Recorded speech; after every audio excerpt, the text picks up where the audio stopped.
This is Tom Dillon, the Lifetime Liberal, and today is Thursday, March 30th, 2017. The title of this rant will be "The GOP and Mr. Minority Hate Renewables, Climate Change, and Willing to Jeopardize the Health of U.S. Citizens." So, Mr. Minority had a little thing this week where basically, we don't care about the Paris Accords. EPA, we can gut the hell out of you. We don't really think we need to deal with renewables. We don't need to deal with climate change. We're going to deny that climate change even exists. And this is a pattern that the GOP has been doing for the last 35 years. So we go back to Jimmy Carter. There was an oil embargo in '73 before he was president. There was one again in '79. He basically said, we need to be 100% energy independent by 2010. So what did he do? More efficiency for in terms of gas mileage for cars. He put solar energy on top of the White House, and he said, you know, we're going to work towards being energy independent. And I remember that there were other things that were going on. I believe that we also took lead out of gasoline back in the mid-'70s. And put in catalytic converters. Also, there was a lot of stuff on making heating and air conditioning much more energy efficient, weatherizing your house, having special blinds and shades that would absorb the heat so that there wouldn't be as much electricity used. So we were making very strong strides there back in the late '70s. Reagan came in, okay, take down the solar energy, and let's start giving more tax breaks to oil companies. And that's the way it was through Reagan. That's the way it was through Bush. Let's remember, you know, the amount of cost of what solar was back then was astronomical, and we knew that back then. And of course, the thing was, you invest. You make things more cost effective. That's one of the reasons why government is involved in these things, because they help push innovation, because they help incubate that type of research and push it along. Same thing we do with NIH, etc. But Reagan, nah, we're not going to do any of that crap.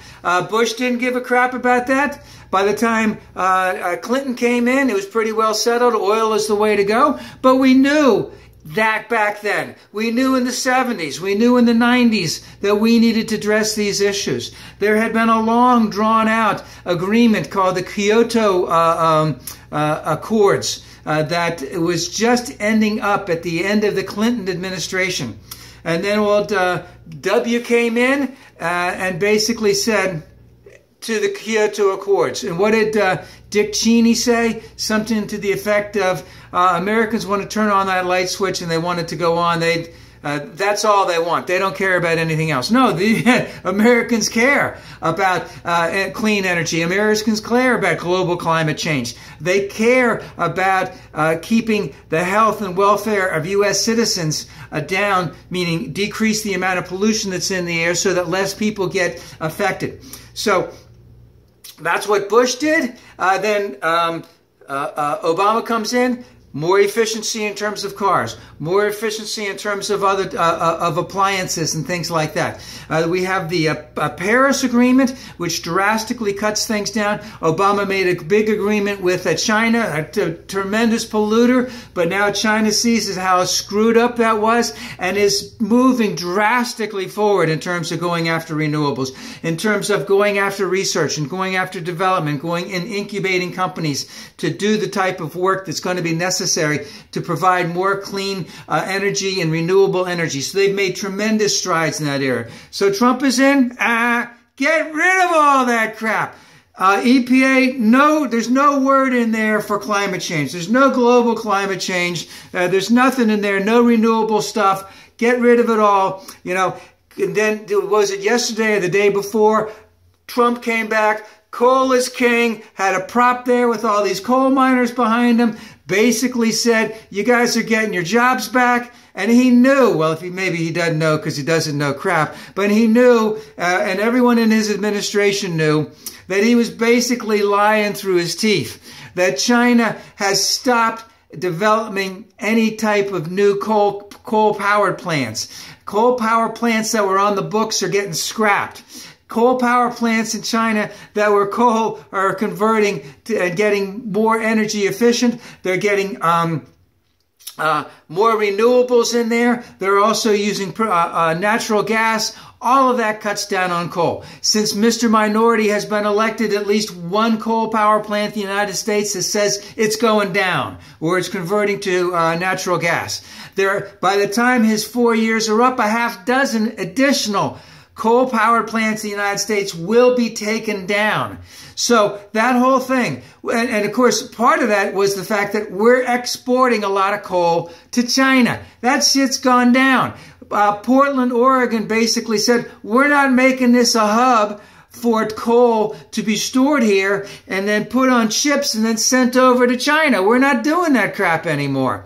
So this is the way the world is going, and Mr. Minority had the audacity and the gall to basically say that you guys are going to start working again. Now, even with all of that, right now the United States is the leader in renewables. Imagine what we would be like if we had taken the cue from Jimmy Carter and even Ronald Reagan had accepted that as fact. And even if you'd just done marginal amount of work towards that, how much further ahead that we would be right now. Some of the things that we know right now is that coal and gas-fired generation attracted less than 0.5% of the capacity as compared to renewables just last year. 1/2 the capacity what renewables had. Renewables have had more capacity last year than all of the other technologies combined in terms of energy generating technologies. We are screeching, we're screaming, we're accelerating to a new world of renewables. And also as part of that, an acceptance that we need to decrease our carbon footprint as fast as possible and accept that global climate change is real, which is something the GOP and Mr. Minority are not doing at all. Just another couple quick things in reference to that. You know, it's not just us. It's not just China. Germany is far ahead of us in terms of it. They're putting solar on every rooftop house and making the investment in it so that people that don't have the money on their own houses do it. The government will do it, and they'll transfer the ownership later on that. I don't know how that quite works, but it's there. They're doing it. They're accelerating. They see the need. They know what's going on. And they're looking at that, just like China is looking at that in terms of energy security, which the United States is not looking at all. They're racing towards the future. The investment that's being put into solar, into wind, into tidal, into geothermal is accelerating all over the place. We had over $26 billion worldwide, or $28 billion worldwide last year invested in renewables. Over $2.3 trillion in the last 12 years. And it's just going to accelerate. You know, there are huge funds that are out there looking for investments in renewables all over the world. It's going to keep going. Saudi Arabia has put together a $2 trillion, I believe, sovereign trust fund to start working on getting investing highly in renewables because they know that they're not going to be able to take all the oil out of the ground at some point in time.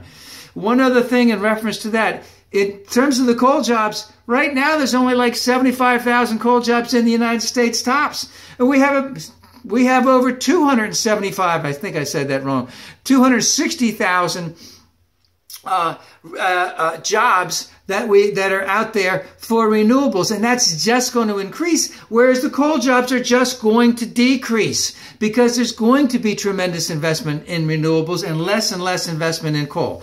Now, also remember that the U.S. military is out there screaming that we need to have renewables as part of our energy security so that we can go around the world, that we don't need to be dependent on fossil fuel all the time. So that means tremendous investment in solar, tremendous investment in a lot of other areas so that ships can go around the world with the least amount of oil in them as possible. And who is saying no to all this crap? Yes, it's Mr. Minority and the GOP, and the GOP has been behind that all along.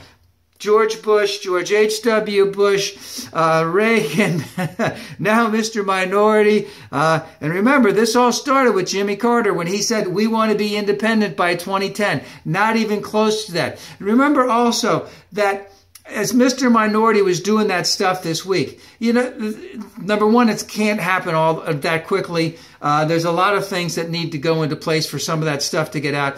Also, there's a tremendous health cost to the citizens of the United States if we take out all of the things that we're putting in place and all of the things that we want to put in place in terms of the Paris Agreement on that. And that, again, that's the health of the United States systems. And the big reason for all of this, the big stinking reason for this whole thing, is that the Republicans don't want to admit that global climate change is real. They don't want to admit that coal and oil are heavy polluters and we need to cut it out as quickly as possible.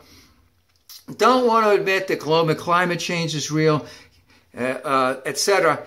And the reason for that is once that they admit that it truly is something that has to be taken care of, that we have to look into it, we have to do it now, is the fact that the government will have to take the lead in all of this. And all the companies out there are basically begging the United States to take the lead in this. They're going to go, you know, the oil and gas companies, they still want their dirty energy. They still want it to go along.